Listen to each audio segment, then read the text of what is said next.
Peter Navarro, what does the number 04371-510 mean to you? That's my inmate number in the federal prison system. And a funny story there, when you went, wherever you went, if you couldn't recite that number, you were in big trouble. And the first couple of times, I was like a little bit of a deer in the headlights there, okay? And, but that's, I'm going to get a tattoo of that, besides my MAGA tattoo that I got in prison that nobody will ever see. Just kidding. Why were you in prison? I was in prison for defending the constitutional separation of powers and the doctrine of executive privilege. It's really important for people to understand this because my case, U.S. versus Peter Navarro, is still on appeal. And within a half a mile or so where we're sitting, that case will be adjudicated first in the appeals court in D.C. and then almost certainly to the Supreme Court. Here's what's at stake here. For more than 50 years, the Department of Justice, across party lines, had a policy of what's called absolute testimonial immunity, which is to say that when a senior White House advisor, such as myself, received a subpoena from the legislative branch, it was our duty to refuse that subpoena. And the reason is George Washington's doctrine of executive privilege, which the Supreme Court has repeatedly said is necessary to provide, quote, candor and confidentiality in presidential decision-making. You simply can't be forcing presidential advisors or the president himself to be running over to the Hill and revealing the sensitive conversations if you're going to have effective presidential decision-making. So the rock and a hard place I was put in was they formed a committee on Capitol Hill, J6, and I received a subpoena.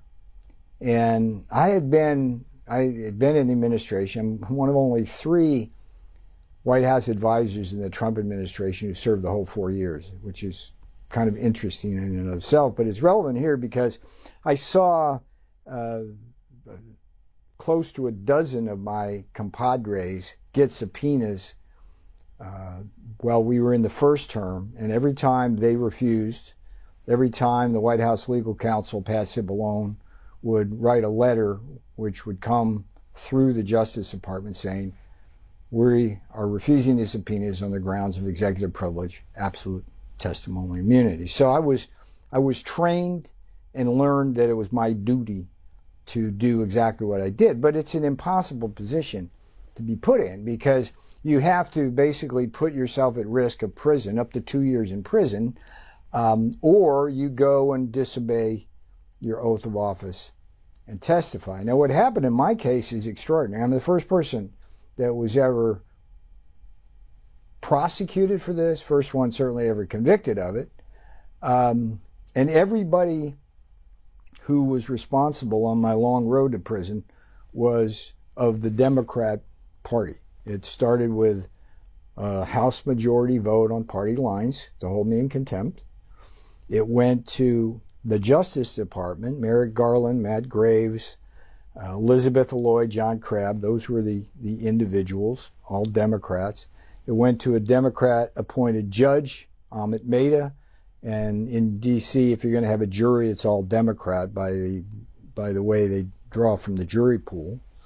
And then 2 appeals court judges, Democrats, wouldn't allow me out on appeal, which was quite extraordinary because it's almost certainly granted. So it's an extraordinary case, and the Department of Justice had to reverse 50 years of policy in order to prosecute me.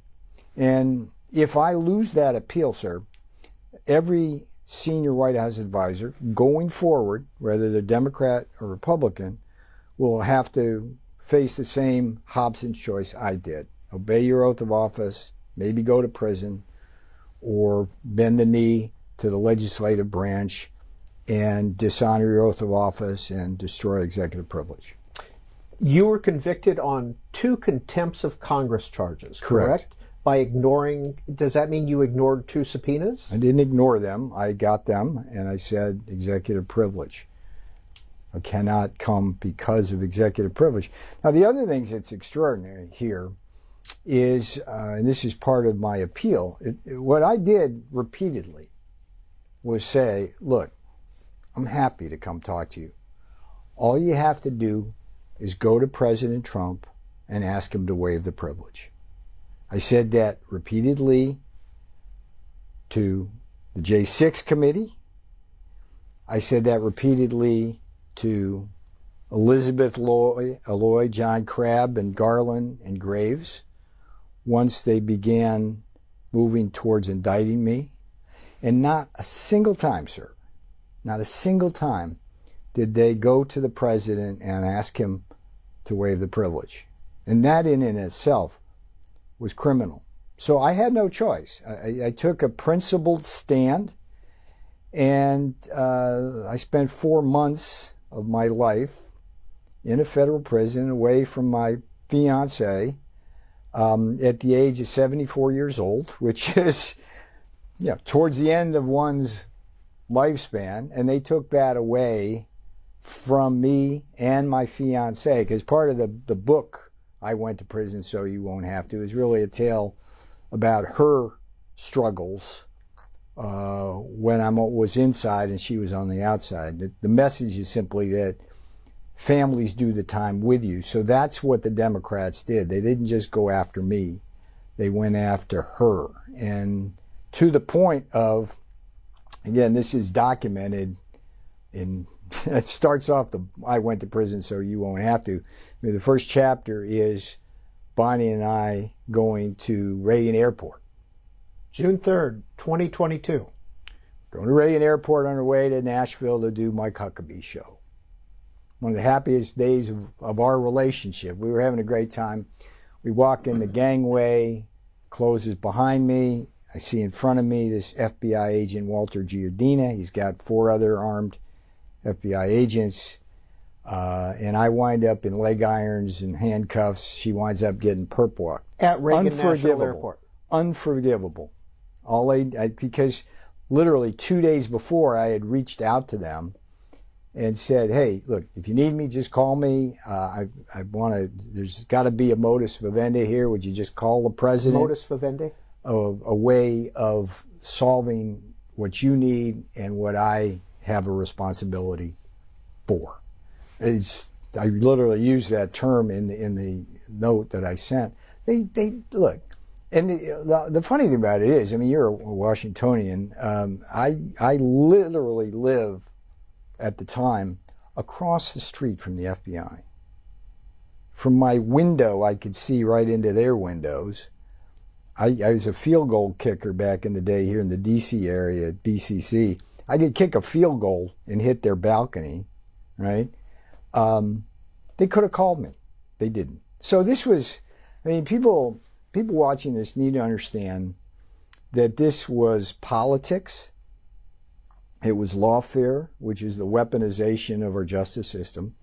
And I'm just one of many who has been the target, just tragically, we just had Charlie Kirk assassinated. We had the president, 2 attempts on his life, and 4 times in 4 different courts they tried to put him in prison. Steve Bannon went to prison.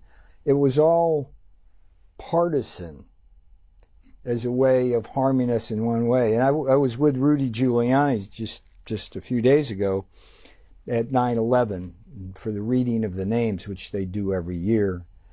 And he's been bankrupted by this whole process. So the question is, what are they doing? And I wrote I Went to Prison So You Won't Have to as a wake-up call. It was a tagline from my speech at the Republican National Committee. And you can't make this